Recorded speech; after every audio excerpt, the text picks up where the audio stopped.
my name is Fatima Olivas Villarreal, and today I will be presenting about the topic energy efficiency in buildings. First, we will have a look at the table of contents. We have an introduction, followed by alternatives and some important definitions that we'll be needing later on. So, the first definitions that we will be considering are energy efficiency and the definition of what is a building itself, right?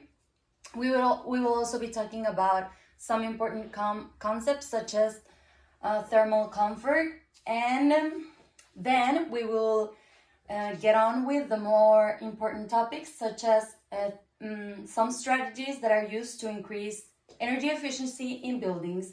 So, for example, we have thermally activated building systems, we have the Trombe wall, we have thermal modernization, thermal insulation blocks, and lastly, we have envelope design.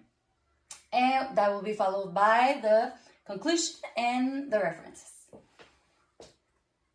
Okay, so to have a brief introduction, we will talk a little bit about today's context. So what is today's context? We have a society that is constantly growing. We have an increasing population, and we tend to want to live our lives the most comfortable way possible. We want to have a lot of commodities. We want to use the air conditioning all day long. We don't want to ever feel hot or have any feeling of discomfort. So that is why the use of AC, or as we will call it in here, HVAC systems, which is heating, ventilation, and air conditioning, has increased. And why is this a problem? Because the increase of air conditioning leads to an increase of energy use. And as we know, electrical energy is mostly fueled by fossil fuels. And this causes a lot of CO2 gas emissions into the atmospheres, which later on lead to global warming, which we know is something that we want to avoid, stop, and reduce the most possible. So what are some alternatives that we have to stop global warming, or not stop global warming, but reduce it in the area that we're studying right now, which is envelope design or efficiency in buildings? So we have that the scientific community has begun to search and analyze construction alternatives that can reduce or increase thermal loads and reduce global electricity consumption through renewable energy. So we have these strategies that I have already talked a little bit about, like mentioned, and these strategies will help us to mitigate these effects and to slow them down. So I will be presenting them now. Firstly, we want to define what is energy efficiency. Energy efficiency can be defined as the ability to produce more energy. To produce more,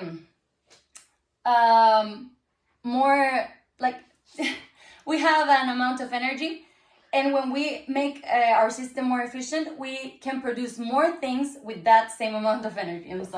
So we have more output using the same energy input, as I have explained, and we need less energy to perform the same task. I'm sorry, since I said more energy.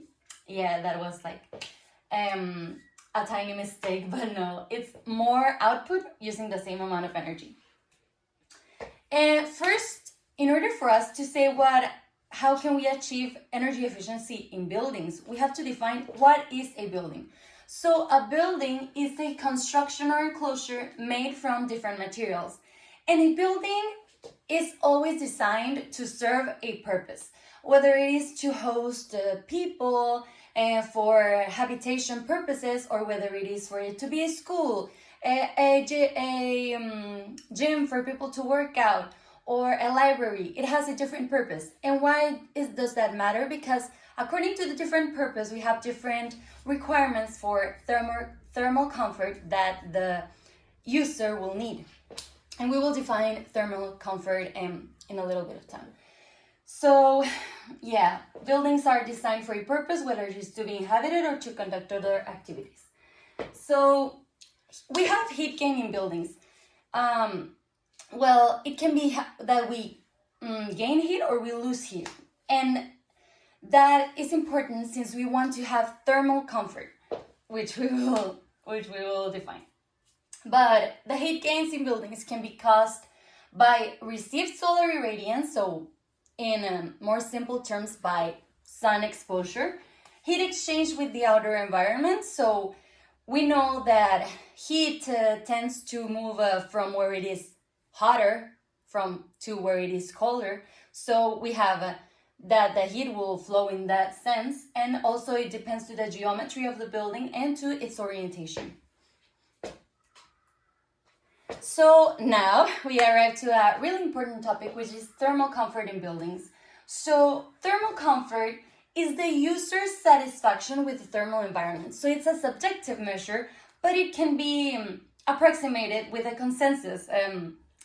It is determined mostly by surveys to huge amounts of population to determine what thermal comfort is, and there is most likely a consensus that is like 24 degrees Celsius.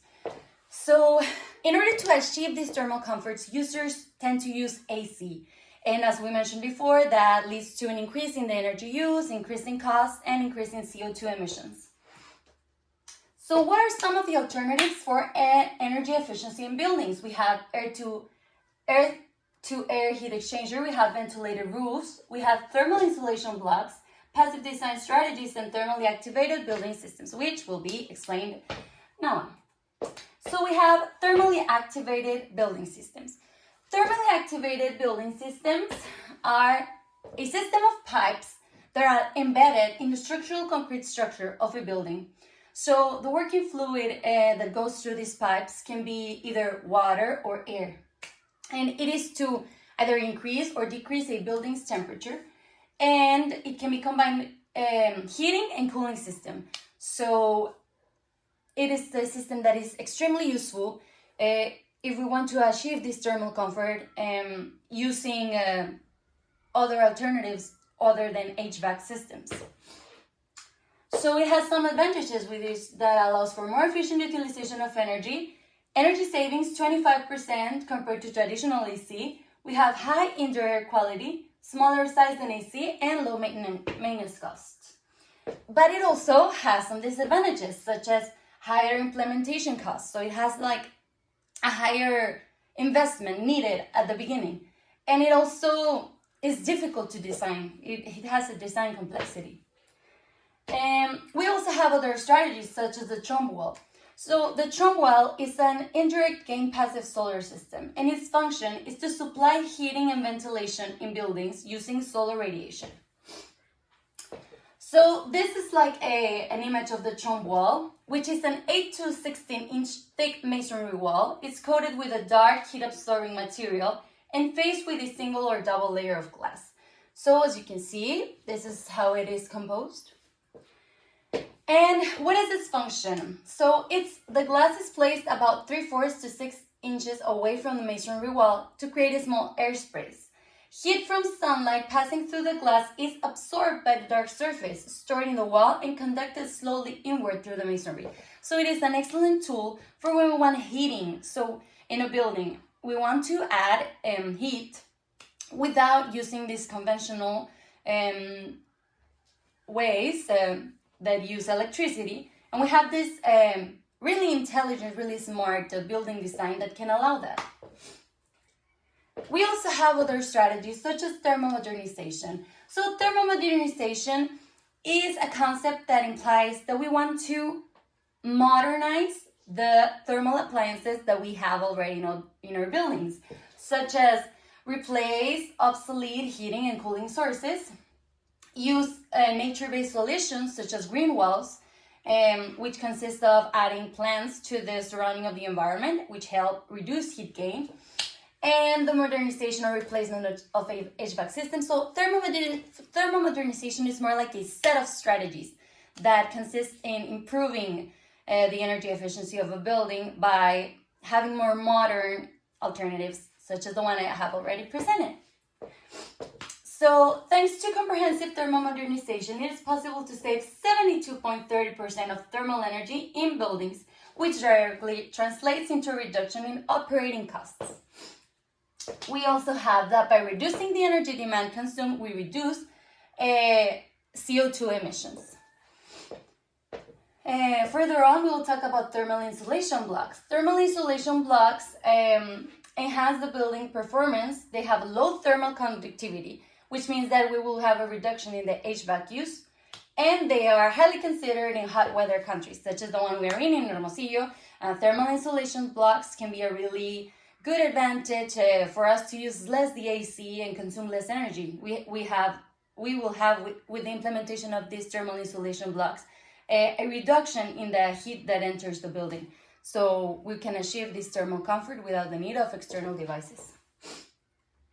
So how are they produced? They are filled with low thermal conductivity mineral wool or polystyrene foam to enhance the block's thermal performance. And their advantage is that they enhance the thermal performance of a building, they reduce the building operating energy consumption, they can be used indefinitely, and they do not affect negatively the environment. So we have another really important tool, which is envelope design. So envelope design is the use of computational tools for us to simulate the environment and make the most optimate decision when we are designing a building. So it is a tool that can be used by engineers, but also by architects and by people in construction. So we have two models that I will be presenting, which are the BIM and the BEM models. So BIM stands for Building Information Modeling and BEM, Building Energy Modeling. The BIM model is used in the construction industry and it can simulate and calculate energy models in building, energy models. And the BEM helps evaluate energy consumption, so it's more centered in the costs. It helps achieve energy efficient building and it helps save costs during operation while ensuring that the building will have all necessary amenities.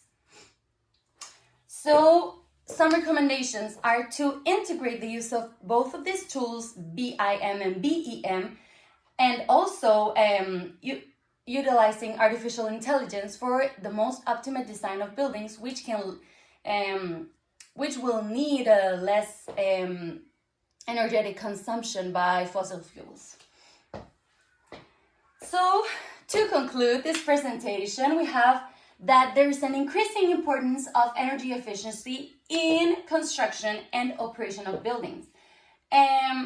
Reducing energy consumption, lowering environmental impact, and creating healthier indoor environments are necessary for us to reduce the CO2 emissions and for us to have lower operating costs of buildings. And it is important to incorporate sustainable construction practices, which will allow us to address global environmental challenges. That's it. I will have here some of my references, and thank you so much for your attention. Bye.